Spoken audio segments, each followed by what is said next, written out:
All right, we're live. So everyone's ready to go. Thank you very much for joining us, everyone who is watching us on either LinkedIn or YouTube or Twitch. We have three different audiences that we're reaching, which is one of the powers of digital mediums. So I want to introduce myself, but before I introduce myself, I want to thank our presenters, our speakers today. So we have Jason Moore, the CEO of the Meta Movie Hey, and the everybody. creator and director of Alien Rescue.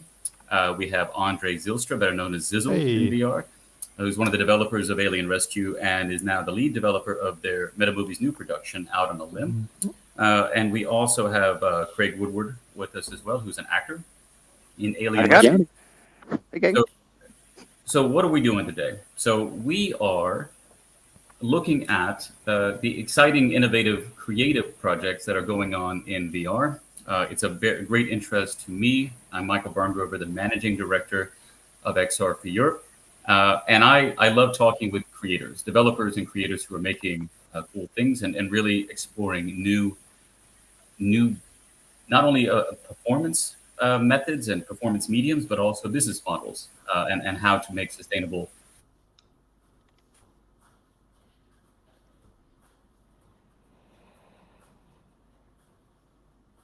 Did we lose Michael? No, sorry, I Okay. guess I just a second. Yeah. So this is the first in a series of events called Creating Reality, where we speak with the directors, the producers, the creators, and this is a jointly for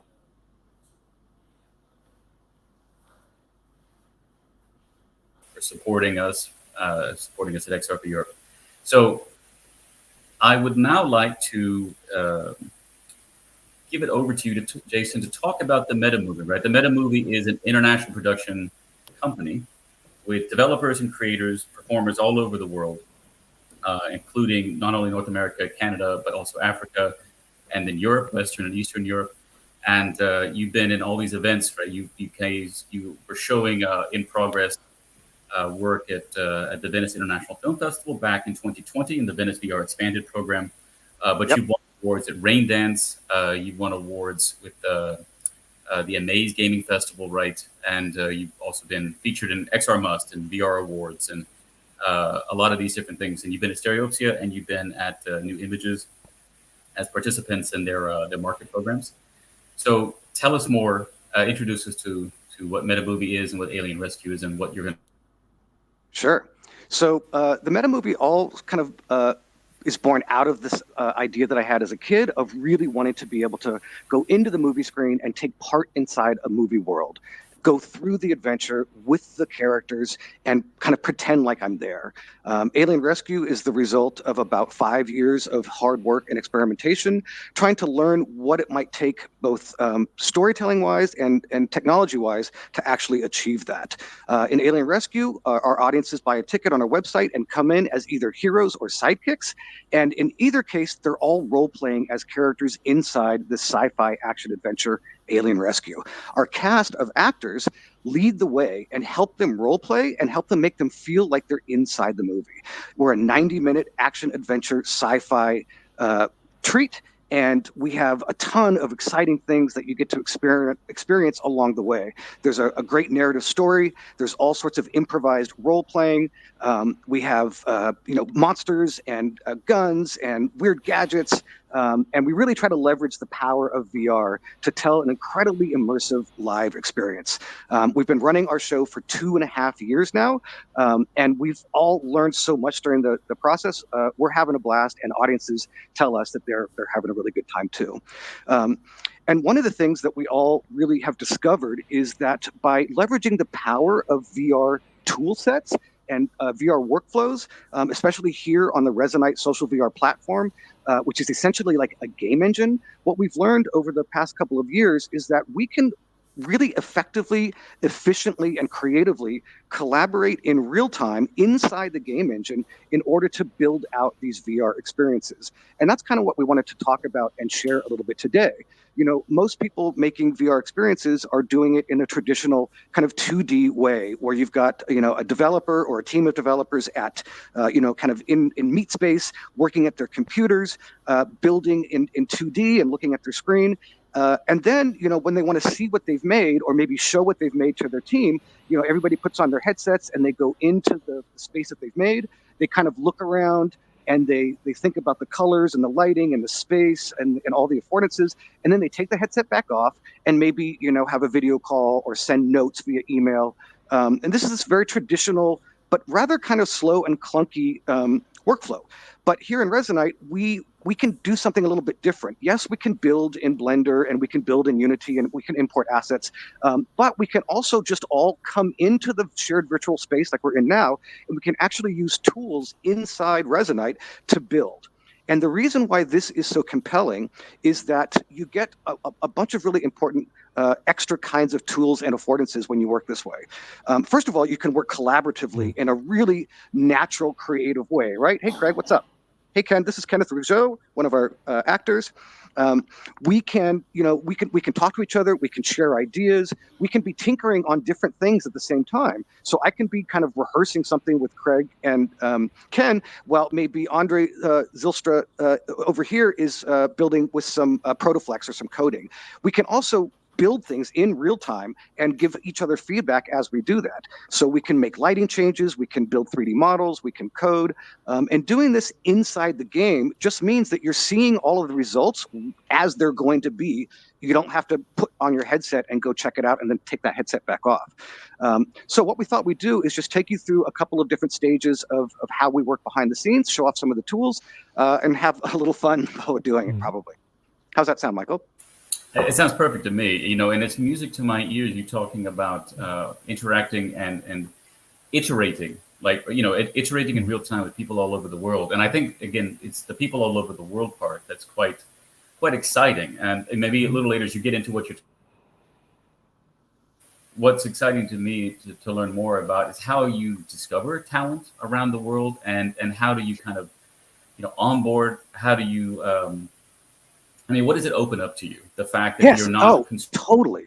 Yeah. So the fact that this platform can be accessed by anybody in the world with a PC, for anyone who is looking to find the best talent they can at prices they can afford, you no longer have to worry about sourcing talent in your local region. So, for example, Zai here is in the Netherlands. I'm in New York. Craig's over in New Jersey, right? Is that where you are these days? Yep. And Ken, you're in Illinois? You're muted. You're muted, Ken. Oh, he doesn't know. Okay, I think he's in. He's in Illinois. We've got actors all over the world. We've got devs all over the world. It's an incredibly international team, and the reason why that works is because we can all just show up here. So as long as you can manage time zones, you really can start to source this stuff out kind of anywhere in the world, and that's just makes our options for finding talent easier and better. And it's fun too. It's like everybody has their different cultural experiences and backgrounds. So working with a team like this really is quite advantageous, I think. Yeah, and the platform itself, we were just talking a little bit before, the platform is a newer platform, the Resonite, and it's one that was actually created by the lead developer is in the Czech Republic. That's so right. It's also another example of,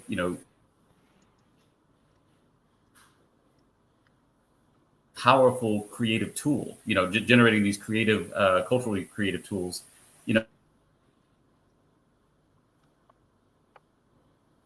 The Venice International Film Festival, where this project in progress, was shown back in 2020, how important European festivals have been to legitimizing these types of VR platforms and the performances that take place that are built inside there.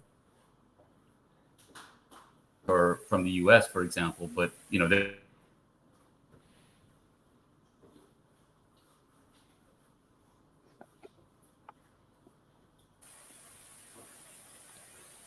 So I think we're having a little bit. Sorry, I think my connection might be dropping from time to time. So I apologize for that. No worries. How about we jump in and we'll start doing some building. Mm-hmm. Yeah. Okay. So the first thing that I'm going to show you guys is how we can do some real-time 3D model making and building right here in Resonite. So I'm going to just kind of go into my POV here. We're on the planet of Palnetter. And this is like one of the early scenes in Alien Rescue where you and your rest of your audience, you guys all spawn out into this planet, and you learn that you're going to go on a very dangerous rescue mission. You're meeting up with some other members of your team, like Ken and Craig over here. And as you're getting a kind of a mission briefing, all of a sudden, out of nowhere comes a couple of cars with some bad guys in them, and there's like we do like a kind of a like a Fury Road, Mad Max kind of car chase. This is part of our experimentation because I've always been really interested in locomotion and car chases in traditional movies. And now that we've had Alien Rescue running for a while, I thought, well, what if we could bring in a car chase element? Would that be exciting? Would that be interesting? And would people handle it? Like, would they get sick? So this is part of the kind of the experimentation that we do. And in order to test this out, I wanted to build like a jump so that the car could come over and go off this jump, and we could end up with like some kind of a shoot 'em out. Because I'm telling you, when you get into a VR car and you drive it around and you go up a jump, it's really, really, really fun. But I didn't know if it would be perfect for everybody. So the way that we could test it is just by building a little jump here on Palmetto, where none existed before. So I'm going to go over to here, and I'm going to show you this kind of rock area. And I'm just going to scale myself up for a second using our scaling tools. I can just do this motion here, and I can get quite large. And what's cool about this is that it allows me to see the world almost like a toy set. Like that's Craig way down there. It's almost like little, army soldiers down there. Of course, they can scale themselves up at any time as well. But what I want to do is I want to come over here to this rock area, and I want to build a ramp that we can have a car drive off. So I'm going to ask Zai to help me out. Hey, Zai, I think the first thing we need a ramp, to put in the ground. And then we'll try to figure out a way to make it look like it's not actually a ramp. So do you want to scale up a little bit and sure, maybe suggest a good option for quickly just building out something that we can use for a ramp? You guys can come on over too, Craig and Ken. Feel free to come on over. You can scale up if you like, so you're part of us. There we go. Always nice to be big. Yeah. Well, a ramp, you're talking basically a triangular, 3D triangular shape, right? And you can very easily get one of those by cheating and drawing a box and hiding half of it under the ground. Great. So what I recommend is if you want to spawn out the shape tool from the Resonite Essential Tools folder, if you know where to find that. If not, I can grab you one. Yeah, why don't you grab it? That's because I'm right, running this camera over here too. So just for people who are watching, you see their hands moving, and they have a menu that we can't necessarily always see. But there's a menu and an interface that they're able to interact with. Oh, okay. You want to do it? Yeah. Okay. Yeah, sure. And then you can so see, this is what is this again, Zai? How do you call it? There are a whole bunch of different building tools inside of Resonite. This one is a shape tool, and it allows you to very easily and fairly intuitively create new primitive shapes. You've got a cylinder there. Yeah. Cool. Okay. Yep, there you go. You got the button there. You've already swapped to the cone. So if you pull your trigger now, you'll draw a cone instead. Ah, okay. Well, okay. Cone is cool. I think there's a few different settings in there. But if you swap through, you'll eventually find a box setting, which is probably the one you want. Oops. Let's see. I guess fair. Yeah. There you go. Yep, that's the box. Okay. So I guess, for a ramp, draw out roughly the shape. We can always scale it up after the fact if you get it size wrong. Yeah, that'll do. Right. So it's kind of like that, but it just needs to be a lot bigger. Okay. Let's try this. So this is where I want the jump to be. So I guess I can just do something like that. I can make it a little bit bigger. You probably want it a decent size because the cars are quite large. And they are. Yeah. You are also quite large right now. Right. And I want, Now, there we go. How's that looking, guys? I see a ramp in the making. Yep. Run up that and see if it actually. We need a collider on there. You need to make it character collidable. So there's a tip for that as well. I can. Will you just blast that? So basically, I'll do it what now. we've done is we do have the shape out here, but as is pretty normal for a 3D model, it doesn't come with colliders. So we have to put a collider on it, which I think Zai just did. Yep, if you caught that flash, that was indicating Yep. that it is now collidable, There so you people can now go. walk on it. Nice. Okay. All right, that's a start.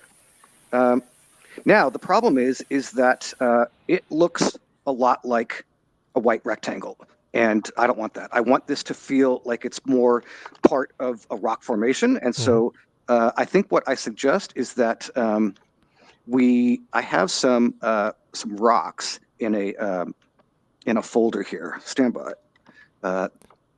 Yeah. So while Jason finds that, I'll just mention Resonite has a built-in inventory which can link to cloud storage, and it's really, really handy for storing all different kinds of assets, be that 3D models or audio, avatars, worlds themselves. And it's also very easy to import objects. If you've got some 3D models you'd like to bring in, it's usually will handle that importing off your file system very well. Okay, so as you can see now, I've got some rocks, and guys, you can help me out here too. Ken and Craig, feel free to dive in. All we're going to do here is we're going to take these rocks, grab one that looks good, play with the scale all you need to, and we're just going to try to kind of cover up this ramp so it looks like it's part of the of that space here. So feel free to all kind of jump in and just kind of try to cover it up. If you need to duplicate a rock, feel free to. We've got plenty of them. Yeah, and just kind of like make it look, just kind of hide it like that. Now be careful, Craig. If you put a rock on the ramp, you're going to drive on that rock, and it's going to go boom, boom, boom, boom, boom. So that's so be careful there. So we're looking for just borders of it. We want to. Yeah, exactly. Just around the edges here, like this. Gotcha. Yeah. That is actually a good point. Let me double check that these are actually character collider rocks as well. Oh, they're not. Okay, so I'll need to shoot all of those with the collider tip. Okay, great. So, and this is what I'm saying about the kind of the collaborative process. I could do this by myself, no problem. But why not do it with a couple of friends so that we can give each other ideas and feedback? And maybe somebody's going to have, a really interesting approach or an idea that we didn't think of, or that I didn't think of, and then they bring that to the table. And again, we can kind of see the work as we're doing it, so we don't have to kind of hop in and hop out of VR. We can just kind of do it all at once. See here. I would say Resonite, this kind of environment is also really, really nice for getting all different skill sets on the project, all having eyes on the same thing at the same time really early on in the development process. So here, we've got some of the actors who will be using it, potentially somebody who might be programming interactions around it. We've got the director who knows what he wants it to look like. And you can get incredibly rapid feedback from the whole team on what you're building. Whereas otherwise, if you maybe had one or two level designers locked away in a Unity editor somewhere, it might take a while. They might have invested a lot of time in building it before they managed to get any feedback from other people on the team with different skill sets. Really, really good point. I mean, that's what I love about this process is that we just are. Sorry, guys. I know I'm really close on me. There we go. Just being in the same place, we can immediately just kind of say, oh, no, that's not going to work. No. Or, yeah, that's perfect. Okay, this is starting to look pretty good. Go ahead. We have a couple questions. I might just throw at you real quick because I think they're going to be pretty simple to answer. There was a question before about how are the characters moving, right? And you guys are using controllers. But is there motion capture? Because does Resonite support certain motion capture possibilities? I'll throw that question to Zai. I mean, we're all embodied in just traditional 3D avatars inside a social VR platform similar to VRChat. So in terms of motion capture, I mean, Zai, how would you answer that question? Well, okay, so something that people who maybe have used other social VR apps or something before might be expecting is to use full body trackers. So for example, using trackers that you can place on your feet, and Resonite definitely supports those. Certainly I know some of the older generations, and I'm fairly sure that they will, if they don't currently support the most modern ones coming out, they will soon, because the developers are pretty hot on supporting new hardware. I know that in the past people have made plugins for the platform written in C#, which have added extra capabilities and have enabled people to actually do motion capture in here. It is definitely a thing that can be done. Sometimes the solutions might be a little rough and ready, but certainly for full body tracking that people might be expecting, Resonite will support it. Great. And one other question, which was actually about the collisions. So someone said, is it generating a collision on every object? So can you just will talk about, I guess these are kinematic, right? These are kinematic objects so that they're not so expensive, right? With having these mesh colliders. Right. So the collision in Resonite, so the physics in Resonite doesn't currently support full rigid body physics where I could pick up, an arbitrary object in the world and throw it around and it would have a, semi-realistic Newtonian physics interaction. But it certainly supports various different types of collision impact. Probably these rocks will have mesh colliders on them, but the physics library that Resonite uses is very, very efficient. So unless you have a mesh collider with absurdly dense levels of geometry, generally it will handle collisions with users really, really well. Great. Those are the only questions I saw. But if you do have questions, if they're on LinkedIn or Twitch, go ahead and share them. All right, guys, this is looking really good, but obviously the colors and the textures don't match. So what I propose that we do is we use the material gun to copy the texture from that rock that's right next door and zap it onto the rocks and the ramp. So if anybody's got a dev tooltip they can spawn out real quick. Well, you want a material tip for this one? Material tip, sorry, my bad. Yep, material tip. No worries. There you go, Jason. Great, thank you. All right, so like material again, gun. It sounded like material girl. So you can see this tooltip is attached to my hand right now, and what it allows me to do is I can suck the texture from this rock over here, right? And watch, you'll see when I push a button, boom. Now that texture is like a little texture object inside my material gun, and when I've got it loaded up in the gun, I can then just aim it and shoot and push that texture anywhere. In fact, I can even do it like to an avatar. A rock person? Right, I could do it to Craig if I wanted. Oh no! Attacking the rock people! But let's actually do it. Let's do it where we want, which is just on all these rocks. So I can just go click, click. Oops, I moved that, sorry. And just start tagging all of this area over here. And you can see that once we start to disguise these rocks, did I have one? Now it's starting to kind of... Where? Don't worry about it. Not important. Okay, yeah, okay, great. So as you can see, I'm going to de-equip this tool right now because I'm done with it for the moment. I'll hand it over to Craig. He'll probably do something dangerous with that. It's a little too large. So now we've got this ramp, and it looks, it might look fake to everybody right now, but when we run the scene, the lights are a little bit darker in here, and there's a lot going on. I've never had somebody come up to me and say that it looked fake. So what we need to do though is quite well. Yeah. And so what we need to do though is just make sure that it actually works. So I'm going to go ahead and spawn out a car, and let's go for a quick ride and see if this thing works. And there's room in this car for a couple of passengers, so I'll drive. But if Ken and Craig or Zai want to tag along, that's fine too. Sure. So this is a model of a Jeep, and you can pick it up and you can kind of work with it. And actually, it actually drives. So I'm going to put it down on the ground, and I'm going to go like over here. And it's got lights too. Yeah, it's got lights. We've actually tricked out this car pretty well because not only does it have lights and a big old gun up here, it's got room for a couple of people to sit in here. It's also got these little anchors here where our audience is, if they don't want to get in the car, they can actually anchor themselves into one of these three anchors, and they can basically go for the ride over their life. As long as you can stomach it, it's actually really, really fun. So let's go ahead and let me scale down, and I'm just going to hop in here. Anybody want to go for a ride here? I'm going to take I like the power button. Okay, Hold on. I don't get this perspective often, so I'm gonna enjoy the front Okay, row. here we go. Let's see if this jump works.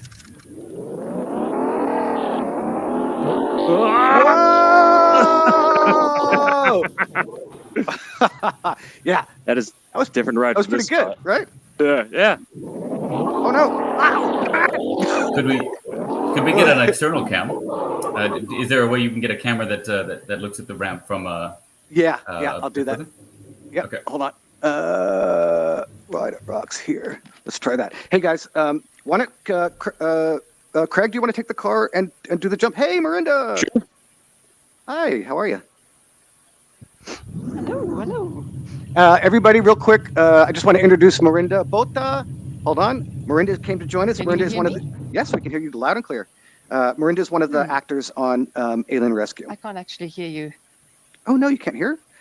You should be. Make sure that you're in the call with Michael on the Streamlab. I can't. If she can't hear you, those instructions might not have been the most helpful. Just join in. Okay, so I'm going to scale up, and I'm going to let you guys see it from this perspective. Go for it, Craig. Alrighty.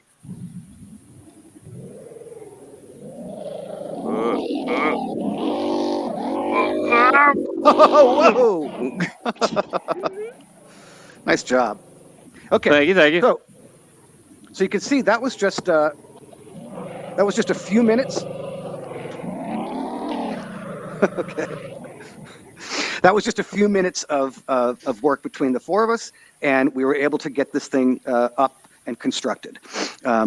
So if you like, I would love to talk about another thing that we do here in Alien Rescue and in Resonite, and that is using the built-in node-based coding language called Protoflux. Protoflux is the code that brings. You guys can come around here, kind of behind me if you want. Protoflux is the code that brings interactivity to all of these static 3D models. And we use a ton of programming and Protoflux in Alien Rescue for all of our weapons and health systems, for all sorts of stuff inside the map, the doors and tentacles grabbing and monsters and things that you can eat. And, there's a lot of code on the back end of this project. And what I thought today I would show you is a really interesting piece of coding, which is has to do with our live stream. So in Alien Rescue, we have plenty of in-game audiences, but we also are trying to reach audiences wherever we can. I mean, we're a startup. We're trying to share our love of interactive, immersive storytelling. And one way that we do that is we do a live stream out to Twitch every time we run a show. And you'd be surprised, there's a lot of people out there who just love watching any type of video game. Twitch is a very popular platform for just kind of watching video games.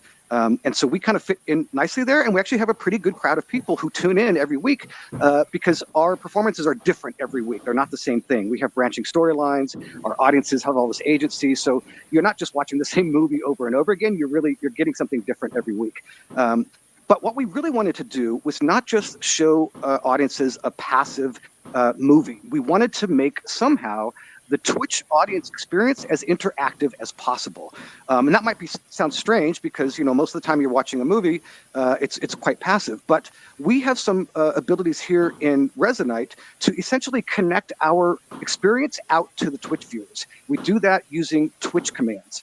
Chat commands, rather. I'm sorry. In the chat bar of Twitch, people can, chat back and forth and make comments. But what we can do here in Resonite is we can actually give them commands that they can type in, like boom or scream.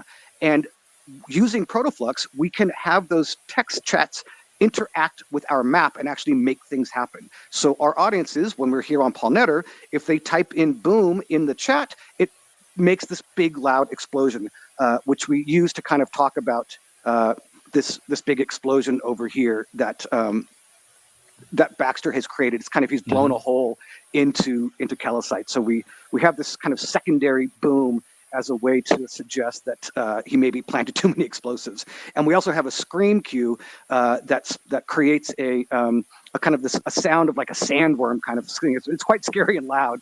And of course, the cast and the audience here in game, we never know when it's going to happen because we're not paying attention to Twitch. So it's always quite fun for us when we have a Twitch user type in some of these chat commands and kind of make these things that happen in game. And then the Twitch viewer really feels like they have some agency and they're part of the experience as well. So what I thought we'd do in the next chapter here is let Zeisel show us how he programs something like that. What do you think, guys? Yeah, it sounds great to me. But and while that's happening, maybe we could talk as well about the audiences, because now you introduced Twitch as another way for the audience to follow along and watch the performance. But of course, you also have audiences inside there with you, right, who are maybe driving or riding along. It would be interesting to also hear about what those numbers are, like, because one of the problems, right, with VR performance and VR shows live is how do you get enough numbers to sell tickets? Totally. But if you have Twitch, right, in theory, you have an unlimited potential audience. It's a different experience. It's not in VR, but the performance is VR, and it's still a way to open up other revenue streams to exactly keep the project exactly. going. Yep, you really hit the nail right there because the sustainable model for traditional theater relies on you selling a lot of tickets, and we're still pretty early in the development of kind of live experiences in VR. And so one of our limitations is that it's pretty difficult to get 500 people in a shared virtual world. Right now, the technology just doesn't really support that very much. So for us, kind of a full house looks like about 5 heroes and 15 sidekicks. That's about the biggest numbers that we can handle on these maps. But going out to Twitch, now we can have 15, 20, 30, 50 people watching, and the more interactive we make that experience, the more we're going to bring back those audiences. We also do offer desktop mode. So if you're a PC gamer and you don't have a VR rig, but you have a regular PC with like a headset, you can also play a hero or a sidekick and go through that way. So we're really interested in kind of reach audiences wherever they are with whatever technology and tools they have. And we try to be as accessible as possible so that, if you want to get a taste of Alien Rescue, no matter what, we're going to find a way for you to do that. That's really important to us. Yeah. And Zizzle, there's a couple questions just before we jump into the next part. There's a couple questions that probably are going to be related to what you're going to be talking about, which is some of the technical aspects of Resonite. So someone asked, is it possible to export the scene as something that can then be taken into maybe Blender or something else? And related to that is, how do you bring in models? How do you import models? Can you do it in real time? Do you have to preload them? That type of thing. Nope. Okay, so I'll tackle the second bit first. So, importing all different kinds of assets. You can do that in real time. You can bring them into the world, whether that be audio, videos. If you want to share a YouTube link with people, you can literally just grab the URL and paste it into the Resonite window. Or in VR, there's a button that will let you do that, and it will spawn out a video player here in the world that everyone else can see. So if for example, you're a content creator, you make audio models, materials, textures, images, whatever, you can either, so Resonite has a built-in kind of dashboard menu, which you can't currently see because it's private. And that allows you to browse through your file system, and then you can bring items in using a double click. Or alternatively, you can just drag and drop asset files into the Resonite desktop window, and that will start the asset import process. And it usually completes very rapidly. So yeah, bringing things in is really nice. And to clarify, this is the files of your computer, any file that's on your computer, you're able to bring in. Because in some other VR platforms, you have to kind of preload it, like the collaborative and the meeting platforms. You kind of have to preload it to your virtual space. And then you can access it in real time. But as long as it's on your computer, and probably, I guess you could maybe download things to your computer from inside of Resonite and then upload them from your computer into the Resonite world, and other people can then see it because they'll be downloading it from the world. As I understand it, right? Yeah. So the Resonite, as far as I understand, anyway. The Resonite networking normally will have one person will essentially be the host. Their Resonite client will be the host of the session, and then they will generally be the person who handles asset syncing. So currently we have the host. I think is a server somewhere in Europe somewhere. But if I wanted to import, let's say, an audio file from my computer, I would do the import on my end, and then that file would then be shared with everybody else. And then once they have all loaded the asset, they will be able to see and interact with it as well. Yeah, great. Thanks. Those are the questions for now. But again, anyone who well, has questions, there was go an ahead and exporting add them. question as Oh, well. Sorry, yes. Yes, so exporting is actually also really, really handy. So in addition to working with the Meta Movie, I work with some other creator groups as well. We recently just completed a project for the Metaverse Maker competition, which is run yearly inside Resonite. And we found a really, really nice workflow is for people inside Resonite to block out a space, call it white boxing or gray boxing, with relatively primitive shapes, so boxes, spheres, cones, whatever, just to hold the space. And you can do little doodles in here as well with a geometry tip, or put text labels on things. And then we will normally export chunks of the scene as a mesh file like an FBX or a GLB file, and then load that up into Blender. And then some of the more artistically inclined members of the team will then do a sort of heavier detail pass on that using the stuff we made in Resonite as a reference. So it can slot into, it can be used at an early point in a workflow. It can be used for, bringing models in just to visualize them. Or you can use Resonite, as the end product. You're building a scene specifically for Resonite as well. So it's quite flexible and it can fit into workflows in nice ways. Awesome. Right. So the Resonite has a node-based visual scripting language called Protoflux. You might want to swap to my viewpoint because I will be seeing essentially through my own eyes, so Sure. you'll be able to see what I see. Stand by. That makes sense. Yep. Okay. You can see my hair. Oh well. Okay, so what you can see here is I've got a little tool shelf hovering above my hand, and I've got 3 different tools on it. I'm going to equip the Protoflux tool. This is the one that gives me access to the node-based scripting language. And so let me spawn out my node browser. And so the nodes look very much like you would expect from any node-based language, something like Blueprints in Unreal or Blender Material or geometry nodes. This one here is, turn my laser back on. This is an if node. So this, for example, would be, you would put it into a flow of execution, and you could, depending on a truth-false value input here, you could cause the execution flow to go in one of 2 different ways. So what I'm going to show is how we can set up essentially events to happen inside of this virtual world based on what people type in on the Twitch chat for the Meta Movie Twitch channel. So if anyone wants to do that, you might want to load up that Twitch channel in the background, and you'll hopefully be able to interact with some of the commands I make. So I think what I will do is I will set up 2 audio clips that can be played dependent on things that people type into the chat. So first, to do that, I will need the node which gets Twitch chat events. So that's under the network category. And there we go, the Twitch chat event node. So I don't know how well you can see this on my screen. I'm kind of zooming in. I'm zooming in every once in a while. Yeah, you can see it pretty well. Okay, so what these nodes have is they have all sorts of different either execution outputs or different data outputs, and the types of data are color-coded. So these red types are string data, so text data. You've got a yellow color here. We get various other bits of information like whether people have cheered or contributed bits or donated. Yeah, it's very nice. So what we want here to do is to do something in the world based on text messages that people type in. So what I'm going to do is, whenever somebody sends a message, I'm going to check for equality using this equals operator.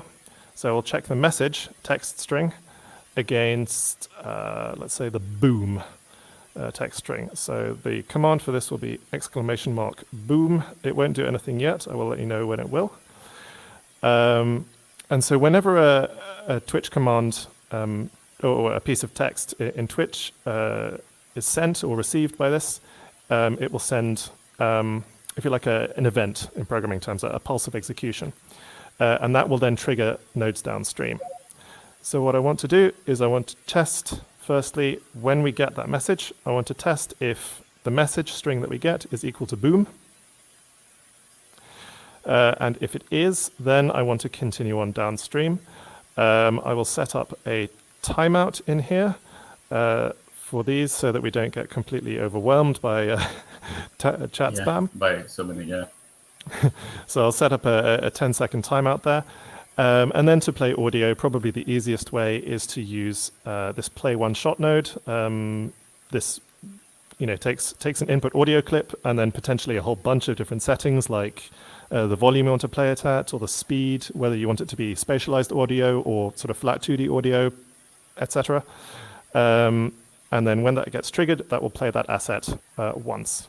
Probably the play one shot will be familiar to people who have used things like Unity as well. Now we just need a sound effect. So I will pull one out from my Resonite Cloud inventory. If you give me a moment, I think that's the correct effect there. So this is what the sound clip looks like when it's spawned into the world. There's this nice UI dialog for interacting with it. And I will just drag and drop it into that node, and you can now see that it has this audio clip available. I can destroy that now.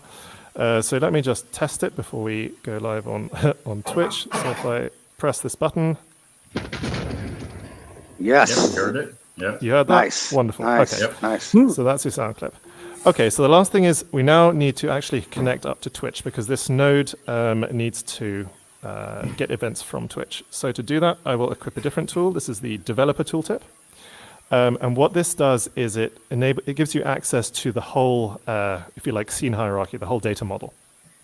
If you're used to Unity, it will look very similar to the Unity inspector window.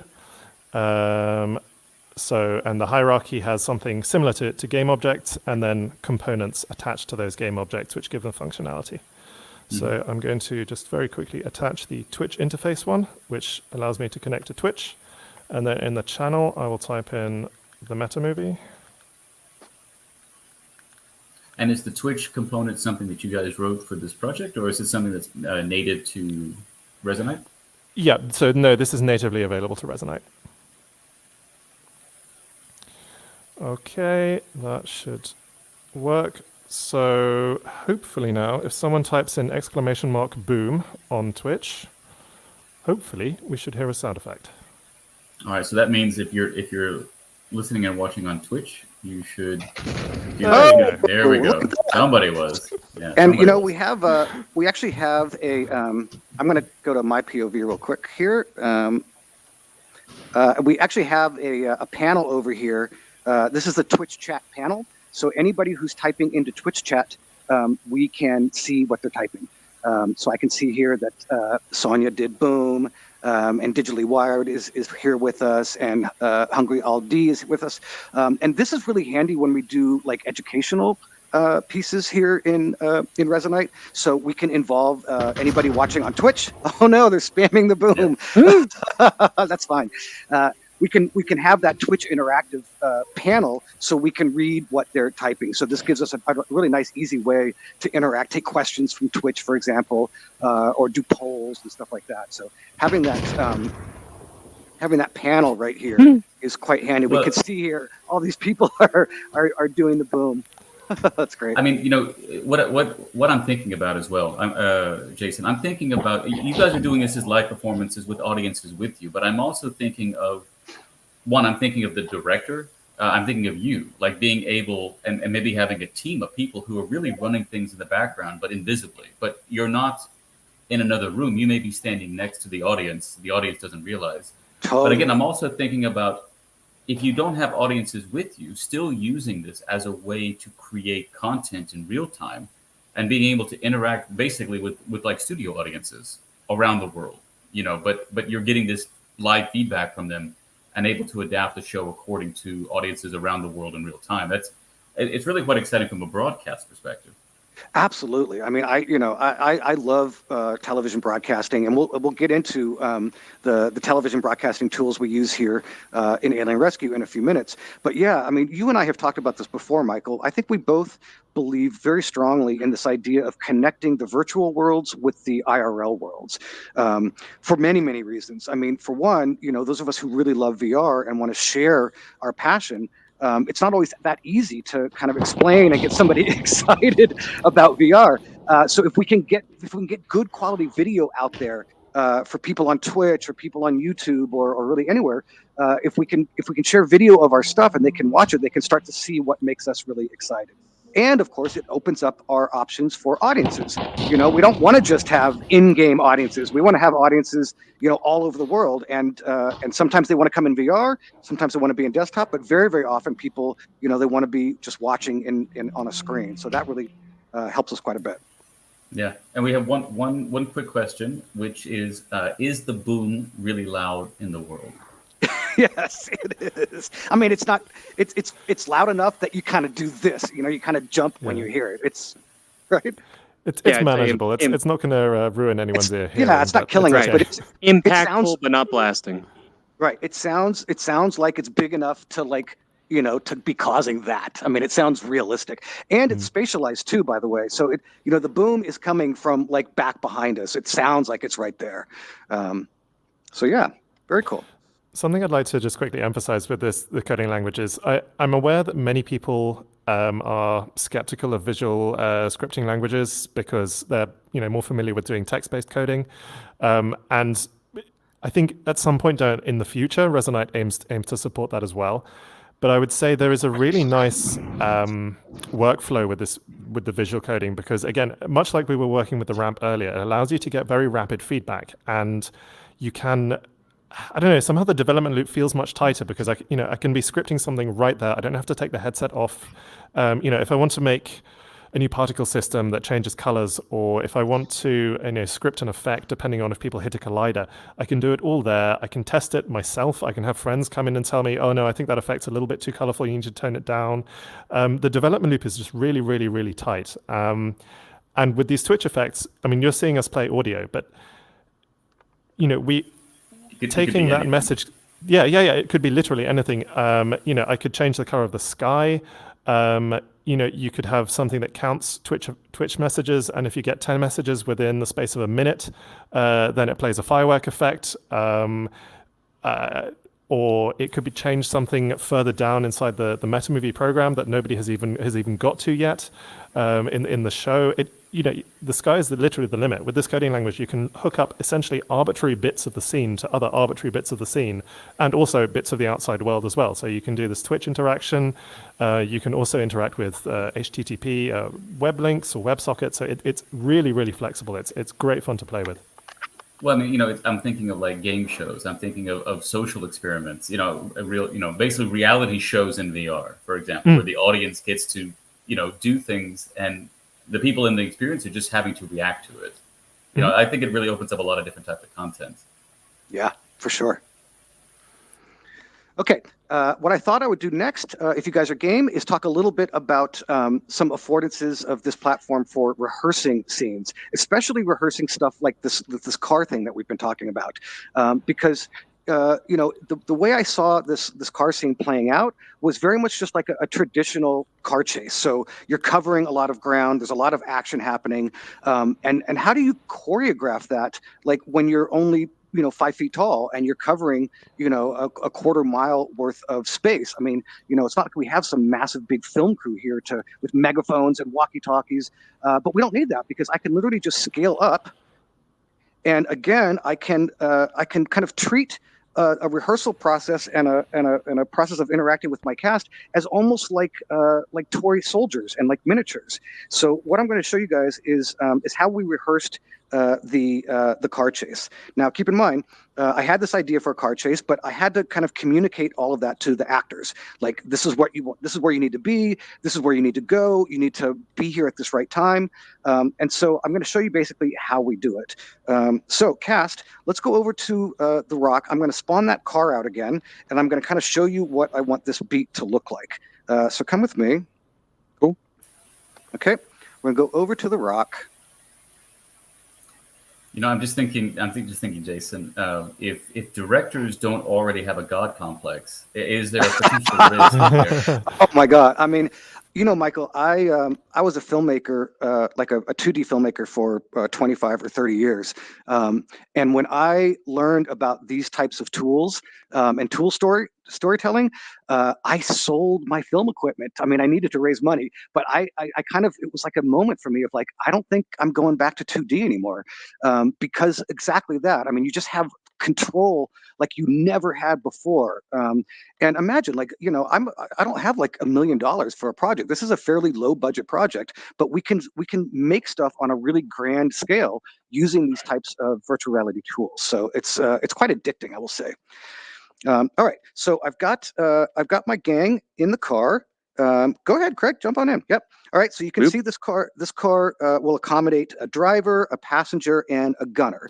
And what we're going to do is, the way this scene is going to start is that we're going to have our guys being chased by the bad guys, and our heroes will have just spawned in to the world, and they don't really know what's going on. And I want the opening to be this really spectacular thing where you get into the world, you're kind of looking around, you're not sure what to expect, and then all of a sudden you hear and see these cars kind of flying off this jump. And I actually want the cars to jump over the heroes and the audience members, so their first moment on this map is like, what the fuck, like it's going to be like really exciting. Then the cars will circle back around and we'll get into like a firefight with the bad guys. But in order for that to work, the cast needs to know, like, where to go and how to do it. So what I'm going to do is I'm going to show them, folks. What I'm going to do is I'm going to scale up really big. Let me know if you can, if you need me to go into shout or broadcast audio when I get up there. I'm going to use a pen tool, and I'm just going to draw a line for you guys to follow. You're going to start by going off the jump, and then you're going to follow this line. And if you want to scale up while I'm doing it, just so that you can see, that's fine. Otherwise, you can stay in the car. But I'm going to start here, and I'm just going to spawn out a tool real quick. Let me see if I can find. Let me find my dev tool. This will do. I mean, all this car jumping makes me think that whoever owns the rights to the Dukes of Hazzard, they just got to get on God, this. that would be so fun. Okay, so I've got this tool here, and I'm just going to practice drawing. Yep, make it a little bit bigger. It's Here. an interesting little blue table with a camera and a this is like my this is my like portable inventory system that has some of the tools that I use most often on it, and I just it's easier sometimes than getting into the inventory system. Okay, so all right, guys, what we're going to do is we're going to start. One sec, let me adjust this real quick. Trying to get this thing down. We're going to start here, and I've got all these movie screens in front of me. Here we go. We're going to start here, going this direction. And then you're going to go off the jump here.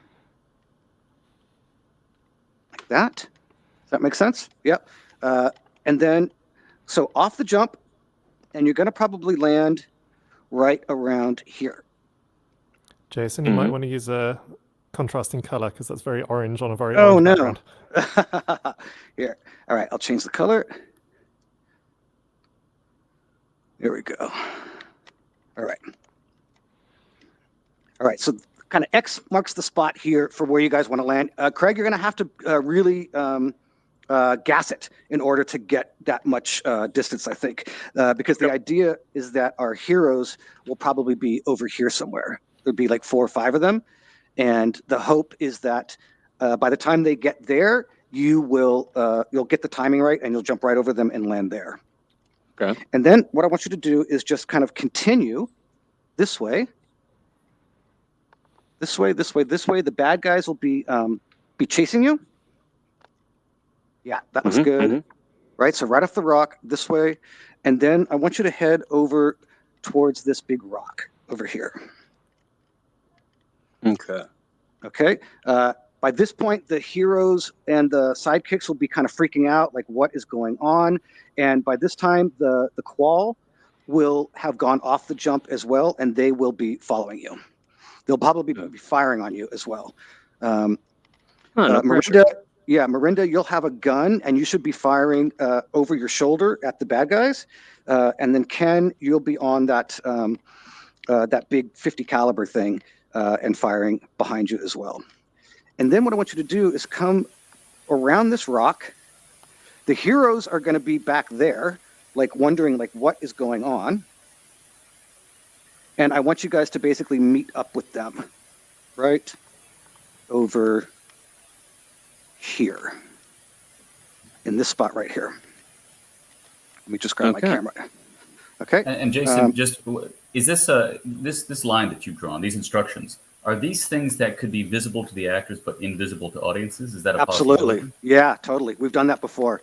Right now, they're just visible to everybody because it's a little bit easier, and we want everybody to be able to see it. But if we wanted to hide this, we could just, with a couple of zaps of a tool, we could hide this, and it would be permanently there. We do that in other parts of the story when we've got certain things that only we want to see that we don't want anybody else to see. I mean, that's really powerful from just an audience perspective. Yeah. Totally, and from a stage manager perspective, and just it just allows you to do more complex kinds of things. Now, guys, once you get to this little fire pit here, plan on hopping out of your cars and engaging with the Qual, who will also hop out of their cars, and we'll have the firefight basically right there. Cool. Does that make sense?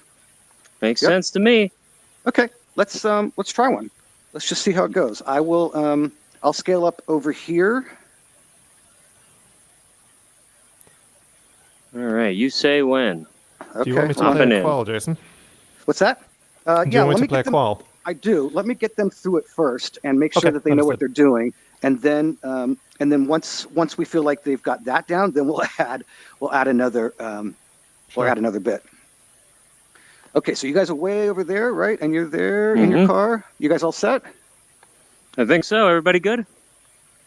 All right. All right, let's give it a whirl. There we go. There goes the gas. Good. Hey, Good. nice. Nice. Good. Keep going. Come around.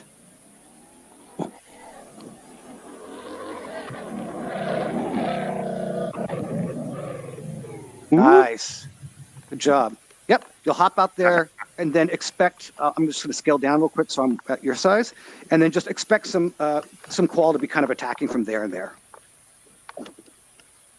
Cool. And the Qual, just for the audience who hasn't been in Alien Rescue, Qual is the bad guy, right? Yeah, the Qual are the bad guys who are going to be attacking us. So, I suggest that we try this again, and this time we'll take things up a notch. Maybe we'll add some music, and maybe Sure. And Zai and I will come in as Qual and maybe mess you up. Let me get rid of my pen tip real quick.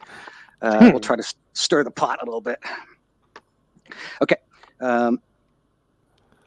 And this can have, you said five protagonist audiences, or 5 audience members who are protagonists at this point. Is that a method you guys have developed? Yes. So actually, when we started this process of building these types of interactive experiences, the key, of course, was to give audiences massive agency.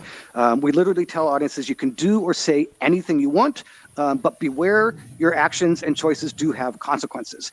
At first, none of us had really done this type of work before. I come out of a filmmaking background, not an immersive theater background. So it's always the fear of like, well, if you let somebody do or say anything you want, like, isn't that going to like be problematic? And the fact is, yes, it absolutely is. You really have to train your actors. We have like a 100-page script for Alien Rescue that the actors have all memorized inside and out, upside down.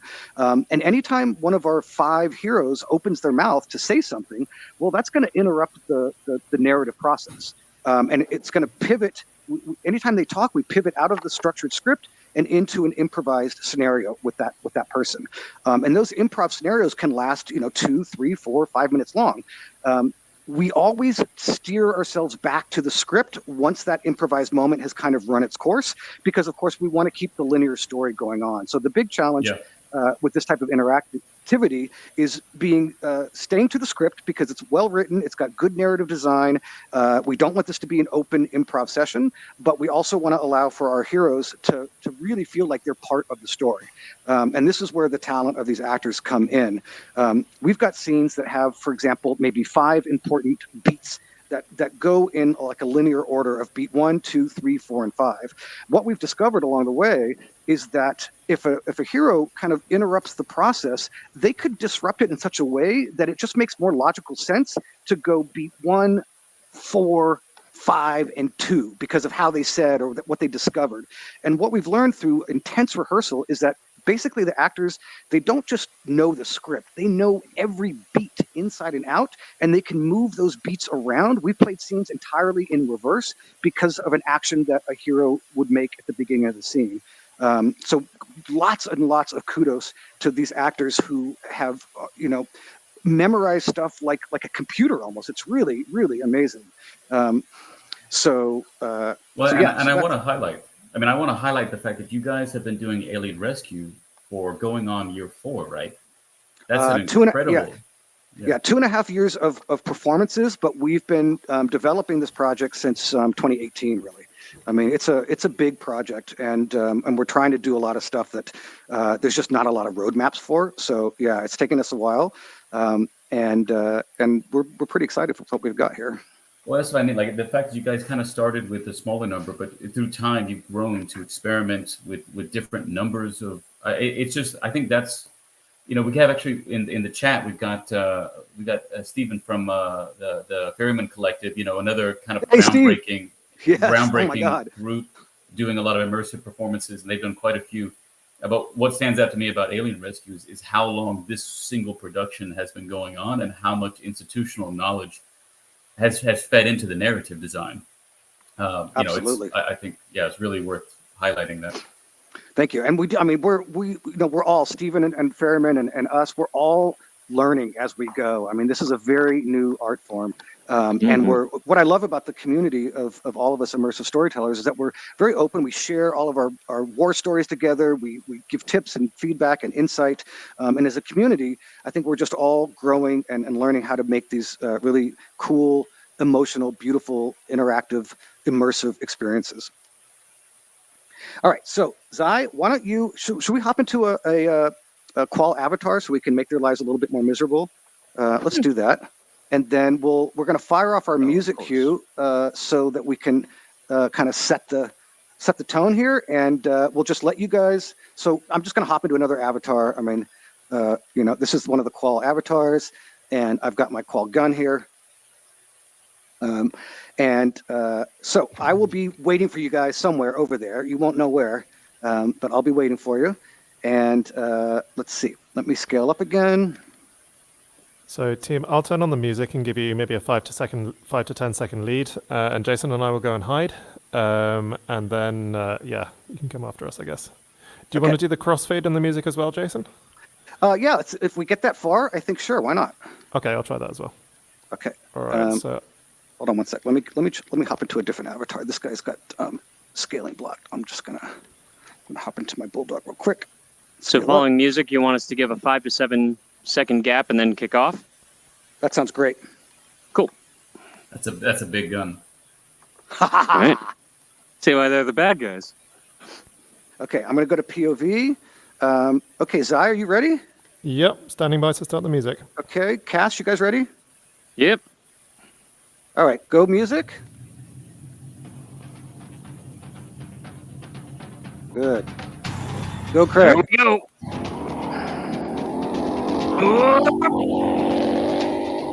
Yeah. All right.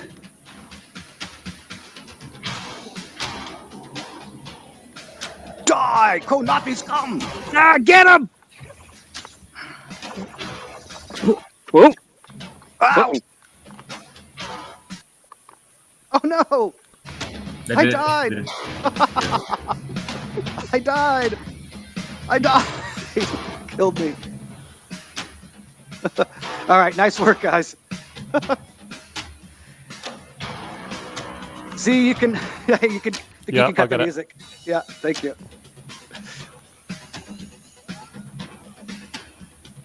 Awesome. Who took me out? Who killed the director? Miranda gets the prize. Right, something of a tradition here. I seem to always get myself shot during our rehearsals. I don't know if there's something going on with the cast that they secretly think I deserve a bullet every once in a while. No, not at all. We haven't been blasted a couple times, you know.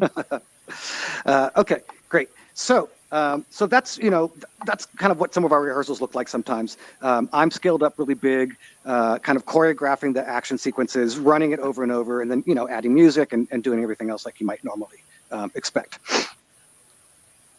Okay, so what was the next thing that we wanted to show them, guys? The multicam?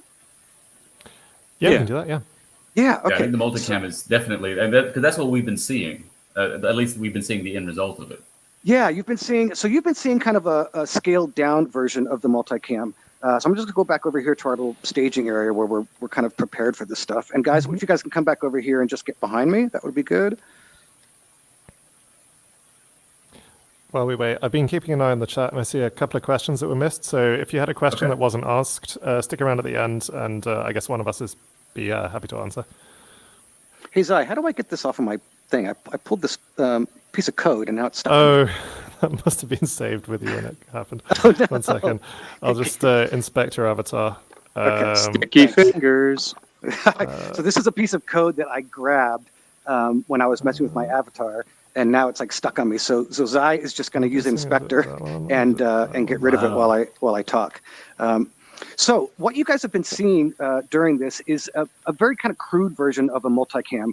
In Resonite, we have a streamer camera, and it's a virtual camera that has a nice interface that I'm looking at right now that you guys can't see. And I have the basic ability to show you like my POV, or I can go into third person like this, or I can choose like a kind of a group shot. And it's nice, but it's rather limited. And so I come from a background of, thanks, Zai. I come from a background of film and television. I have about 20 years experience doing multicam, both in studio and remote. And so once I got into Resonite and started working on this, I was always in the back of my head thinking, man, what if we had like a real multicam system in here? We could use it for a lot of things. We could use it for our live stream, but we could use it for educational events and panels, music events, performing arts, etc. I asked a bunch of people in the platform if it was possible, and frankly, it's pretty tough because all the code behind the streamer cam is a little bit locked away in the Resonite code base, so it's not that easy. But then I met Zeisel, and I gave him the challenge. I really wanted a multicam system. Could he figure it out?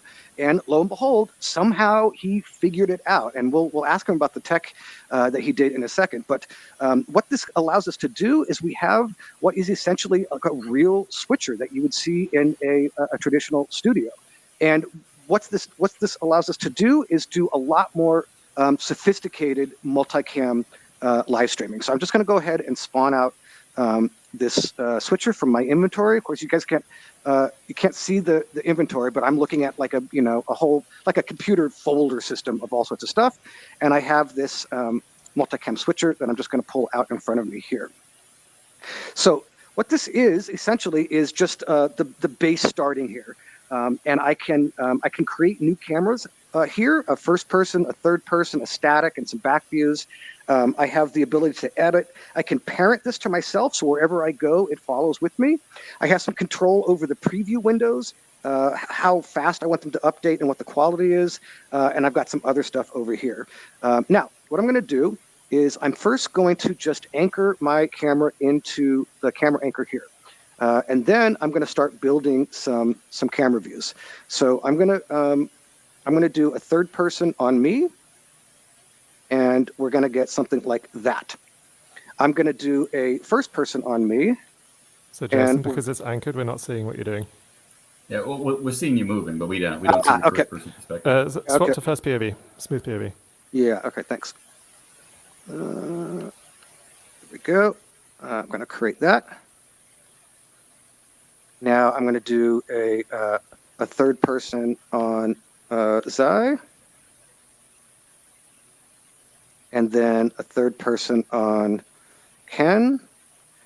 And these, as we create these cameras, these are essentially pinned to the character, to the person. And what that means is that wherever they go, this camera is going to follow with them. So if Ken or Craig were to like walk around, or Zai were to walk around, we would see the camera kind of go with them.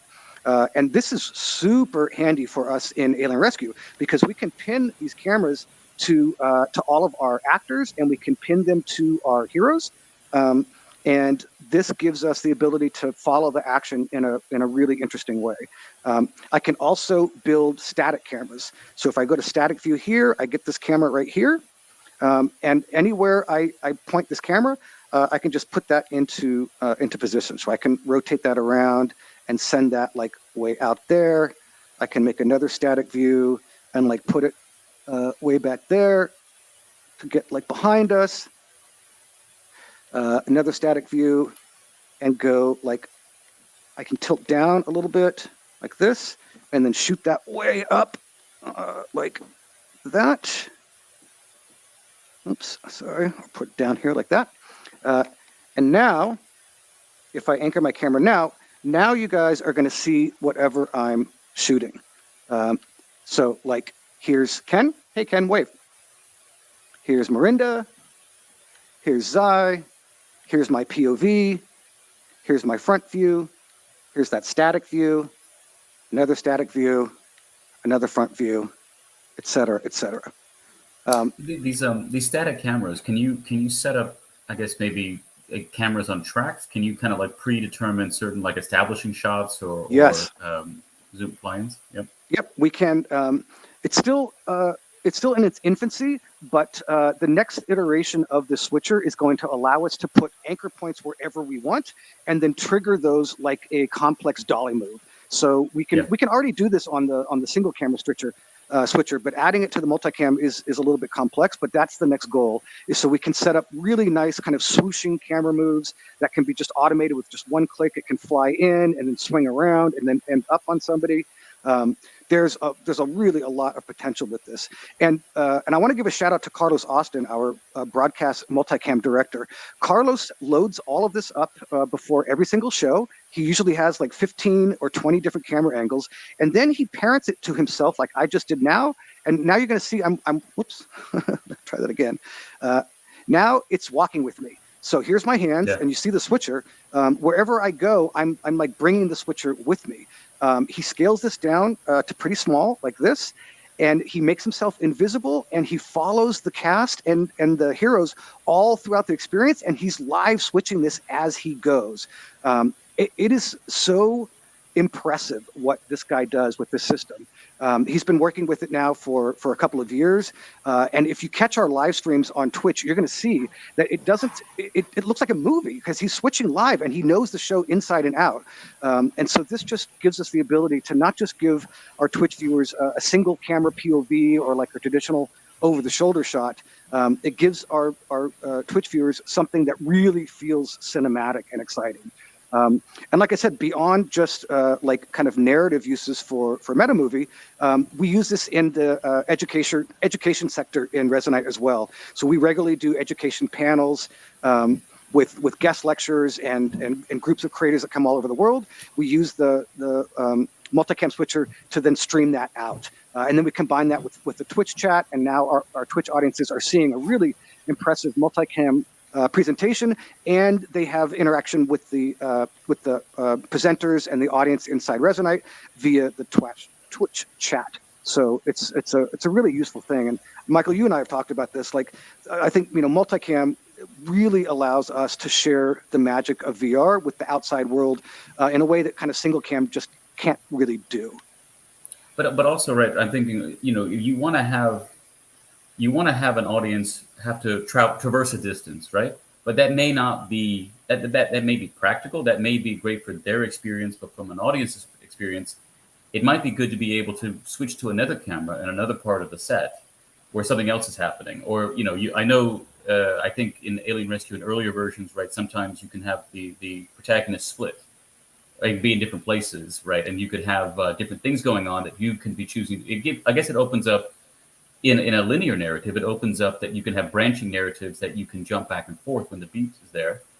But again, just thinking of if you're just doing other types of broadcast content, this opens up the ability to do lots of different, of almost anything I presume you could do in a studio. Oh yeah, exactly. Yeah, exactly. And we've even toyed around with creating a bespoke app that that taps into the switcher that would give a VR viewer wearing a VR headset a kind of an interactive passive experience where they can be sitting and just watching the meta movie, but they could have a little control panel and actually switch the shots that they want to. So that's an idea on our kind of maybe to tackle someday. Mm-hmm.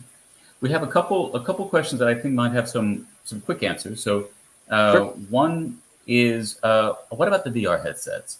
Do certain VR headsets, and I guess maybe the controllers that are associated with those headsets, do you know that they have some limitations at Resonite or for the performance? Is it something where, right, a Rift S was the example given, that in VR chat has some limitations because it's, I think, maybe different and no longer supported? Zai, you want to take that? To the best of my knowledge, I think most headsets and controller sets should at least have all of the standard interactions available in Resonite. You might, for the controllers which have fewer controls, like I think the old Vive ones and things, sometimes you might have, one button serving double duty. A short press will do one thing, whereas a long press might do something else. But I think all of the standard interactions should be accessible to everybody, more or less easily. About specific headsets, I'm not sure. So, for example, I'm on under Windows Mixed Reality Reverb G2 headset. I guess the others are all on various different ones. I know all the standard Quest line of headsets are able to get in here, maybe via Virtual Desktop or Steam Link or something. I don't think you can't run a Resonite on standalone Quest though. That's something to keep in mind. This is very much it's still a pretty demanding platform in heavy development. So PCVR for now, but I'm not aware of any common headsets which cannot use Resonite at all. Yeah, I mean, there might be some specifics. We've had tons of audiences come in from all over the world for Alien Rescue with every type of hardware configuration that you can imagine, and we've never had an issue. I mean, I think I've seen every type of headset known in Alien Rescue. So yeah. Mm-hmm. And you can also use it as a 2D desktop user as well. So there is a desktop mode, so you can join and be in the same 3D space, even if you don't have a headset. Awesome. And one question, which is I think a repeat of a question we kind of discussed, and I think Zizzle, you had answered. It's about taking this world that you developed together, taking it into Unity. And I think what you were saying, you could export it as something that you can take into like a Blender, and then from then on. Yeah. So definitely chunks of the hierarchy and some of the visual aspects. You are able to export that, let's say, as an FBX or a GLB or some kind of model file format. And that works pretty well. That's definitely a workflow we use. Other individual assets. So, for example, if Jason imported, let's say, an audio file and literally hands it to me, then I would be able to then save that audio file onto my computer as well. I could export that. So Resonite definitely you can do some import, some export. I don't think you can export functionality to Unity. Yeah. The systems are quite similar, but they're not interoperable like that. Yeah. And I'm not sure if there were any other questions that we missed. And we've had so many comments. There's been so many people following along this. Oh, one good question, very good question from Alvin, who's asked quite a few questions today. How are the lights and the shadows generated? So yeah, can you talk a little about the lighting? Because right now this is normally darker, but right now you have it lit because we're here. Yeah, exactly. We've got it way overlit at the moment. It's usually very, very dark and foreboding, but we wanted the audiences here to be able to see everything. But lighting in Resonite is so much fun and it's so easy. So I can just spawn out a light tooltip. It looks like this. I'll show you the POV. This is the tooltip, and I can just equip it like this. And it's kind of hard to show you because it's rather bright in here. But if I just spawn this out, I now have this light right here, and it's emanating light. And the bigger I make it, the brighter it becomes. If I make a box, you can show it as a surface to shine against. We can kind of see it on the ground already. Yeah. Yeah. Yeah. And you can also once you've got this tool equipped, you can also change the color, so you can make yourself like a nice kind of a reddish light or blue light or whatever you want. And there's lots of different flavors of these lights too. This is just a basic point light, so it's going to be emanating light in all directions. But we have spotlights and other types of lights. And lighting in Resonite is literally just kind of pushing these lights where you want. We generally, we like build a 3D model that looks like it would be emanating light, like a fluorescent tube or a glowing, area of a map, and then we can kind of hide these lights inside that. Really, really easy, really, really fast to do. And as somebody who loves cinematography, we're in this big kind of bright, flat area for purposes of filming today. But if you've seen any video of Alien Rescue, you can see we're a very dark and kind of foreboding piece, and we use that selective lighting to kind of just make things all the creepier and scarier. And Just to add to that. So yeah, go ahead. Yeah. Sorry, if I can add to that. Yeah, so lighting in Resonite is done in real time. That was my which is question. important Yep. because the platform and the program emphasizes real-time editability. So of course, the lighting is done in real time.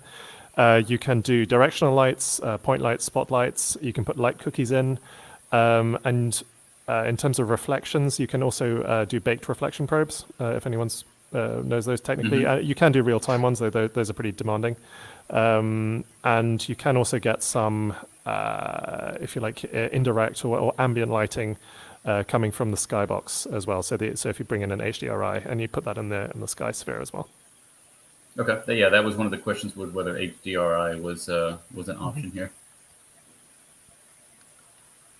Well, great. I mean, is there anything else you want to show, Jason? Otherwise, we can again throw some more to the audience to see if they have any more questions. I could ask questions forever, but just conscious of everybody's time. I know you're all wearing headsets, and though you're all a very Oh yeah, it's two or 3 hours for us is nothing.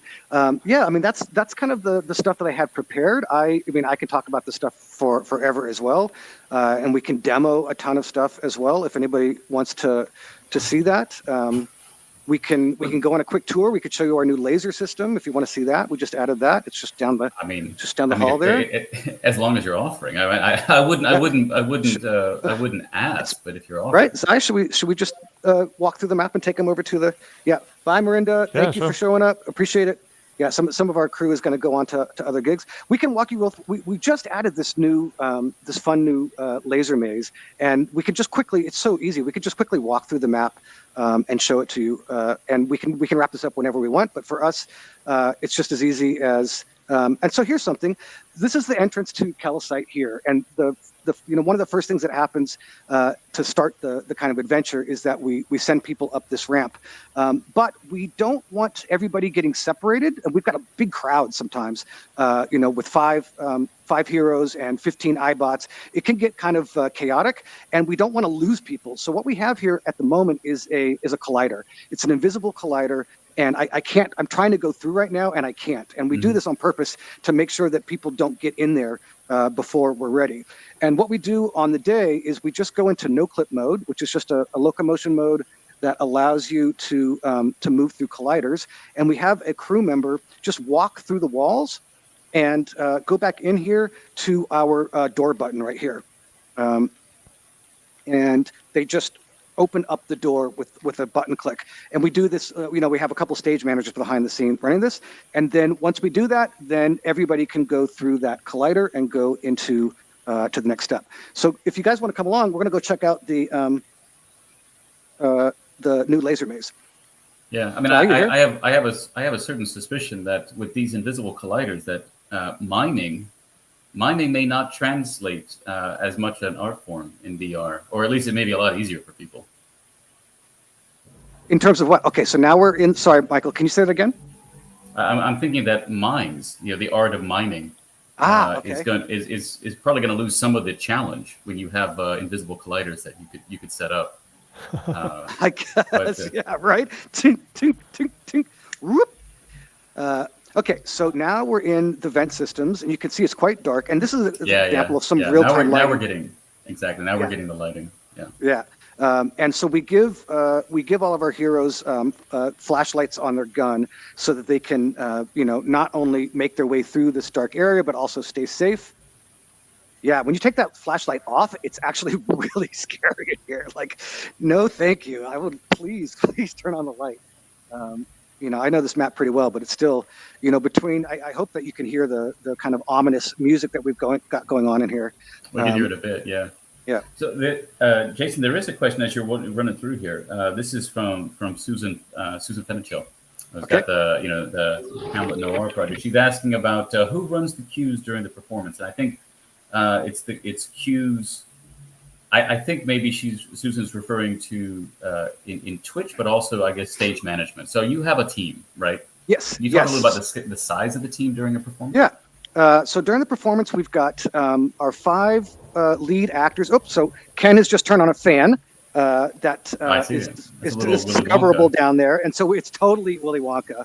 It's one of my favorite parts of the show. Our audiences can choose to climb up this ladder if they want. But if they're clever, then they find a little hidden fan dial and they turn it on. They'll discover that they can kind of take a shortcut to the top like I've just done. So thank you, Ken. Appreciate that. Yeah, so in addition to our 5 leads, we have 4 or 5 extras playing creatures and bad guys. And we have one dedicated stage manager who is able to do certain cues. But, it's funny. It's not quite as cue heavy as a traditional theater piece.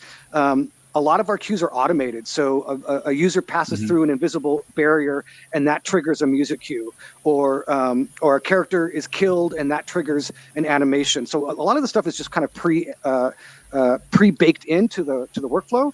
But we do have somebody on hand that is opening or spawning a creature out that they need to, and also importantly, helping to kind of solve problems, because this stuff is all so technically complicated. I mean, it takes a million things all going right for us to have a good show. And I know that, anybody in the audience here, like Steven or anybody else who does this stuff, they know that like it's a minor miracle if we get a show that like goes off without a hitch, because we're all on the internet. Like, imagine if your internet just has a bad day or has a hiccup. Well, forget it. You're done.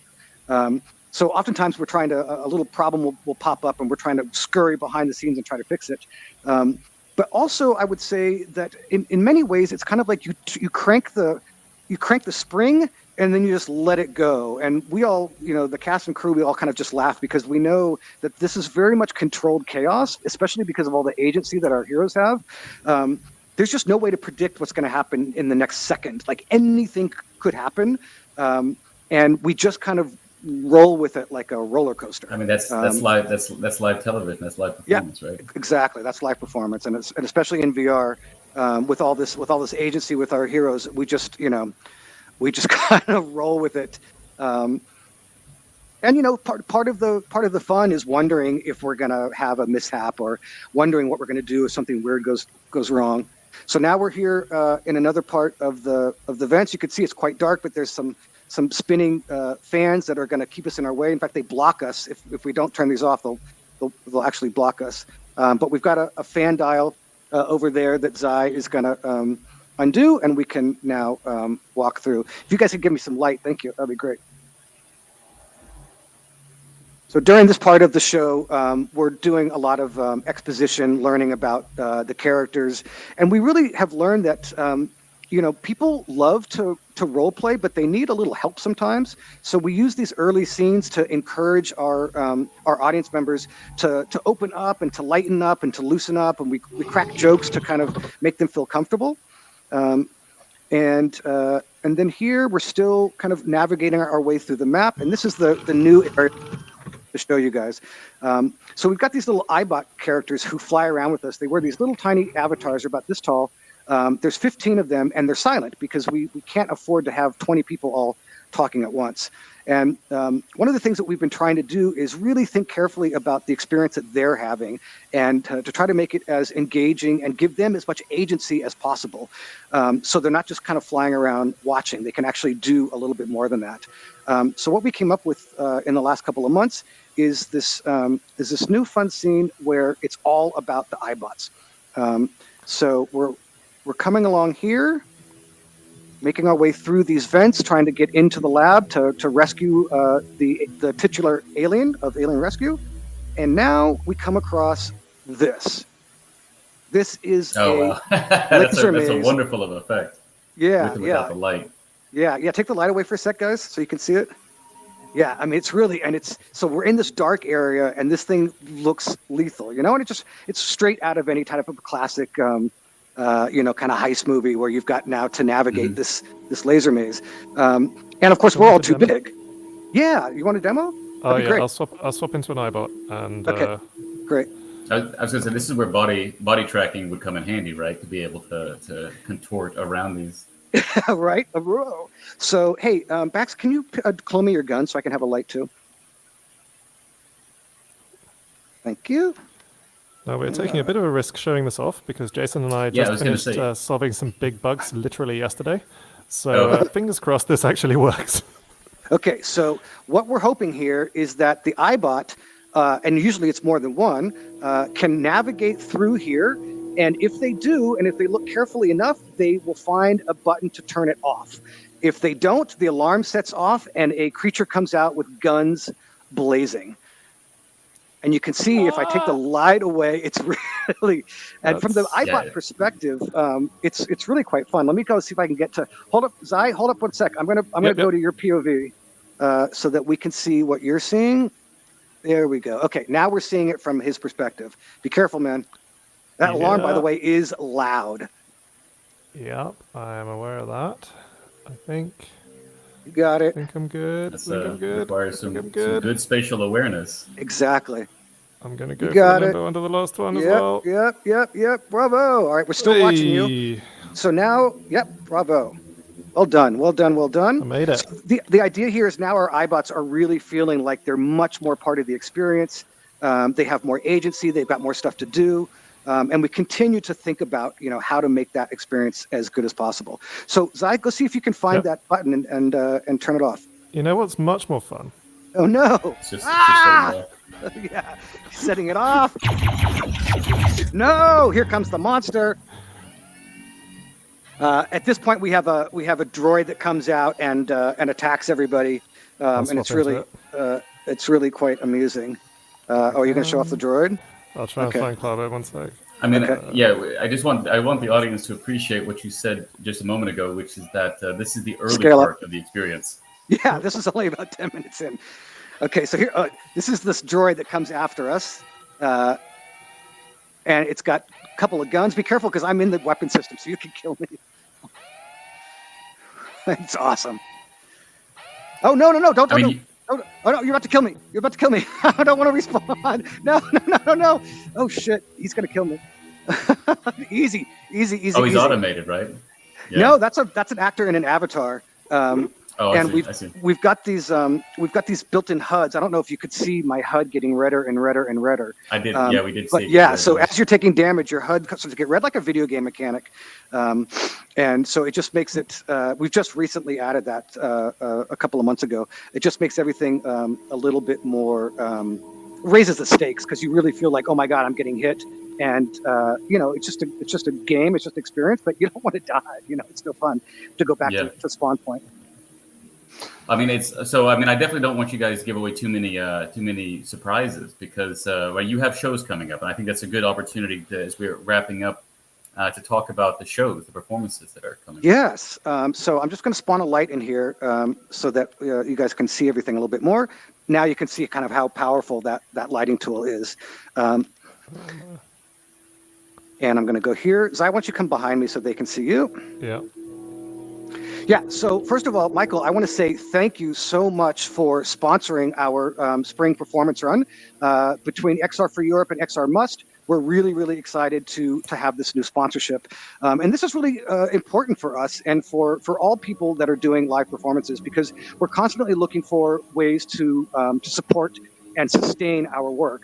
And so a sponsorship, when we get some money and can kind of share your logos and talk about your organization and XR Must organization at the beginning and at the end of each show, it just brings another revenue stream. This is super important. So we just want to say thank you so much for sponsoring our spring performance run. We have we're launching the performance schedule today on our website at themetamovie.com. We've got shows running through March, April, May, and June. And assuming people keep buying tickets, we'll keep running shows. We keep waiting for things to kind of die down, but people keep buying tickets, and so we're like, we would love to keep doing our show for as long as you want. So we've given some special discount codes for people who are part of XR for Europe, so you can maybe read the newsletter that's coming out soon and get those codes and join us. We are for PCVR, and we have room for 5 heroes and 15 sidekicks per show. And we would love to see you here. If you have PC VR or you have desktop VR, or if you want to catch us on Twitch, we run on Saturdays, 2 p.m. Eastern. Awesome. And you know, I think people want to keep coming back because you guys are you keep making new stuff. I mean, you're showing something you just made 2.5 years into this production. Again, I want to really express my gratitude to how long you and everyone who's been a part of performing and developing and designing has committed to iteration. And again, because I think that's we're really getting into something where your production mirrors a lot of real world productions, which of course it is a real world production because you're all real world people, and this is just the medium. This is the stage that you perform on. But you know, I think we're transitioning slowly into a wider appreciation of just how similar this is and the value, the entertainment value, and it presents for audiences, particularly the audiences who are there with you. So, my appreciation. I thank all of you for staying with us so long. Zizzle answering all these questions, and who's the blue guy now? Because I don't have names. I apologize. Oh, it's Kenneth. It's Kenneth Rougeau. Kenneth, yeah, thank you. He's fan favorite. He plays Baxter. He's a fan favorite. Excellent. So thank you both, all three of you, and thank you for everyone who stayed. We had a lot of people stay and ask questions this whole time. We went over, wow. but thank you, everybody. I knew we were going to go over because we have so much to talk. You guys have so much to show. So thank you very much. So look forward to learning about the new shows. They're going to be on the website. That's themetamovie.com. Yep. Great. All right. So look out for that and catch a show either in VR on desktop or on Twitch. And thanks, guys. Thanks, everyone, for staying with us. Thanks, guys. Thanks for watching, everybody. And thank you, Michael. Great host. Great questions. Really enjoyable. Thanks, everyone. Yep. Lots of fun. Thanks, guys, for showing up. That was a lot of fun. Bye, y'all.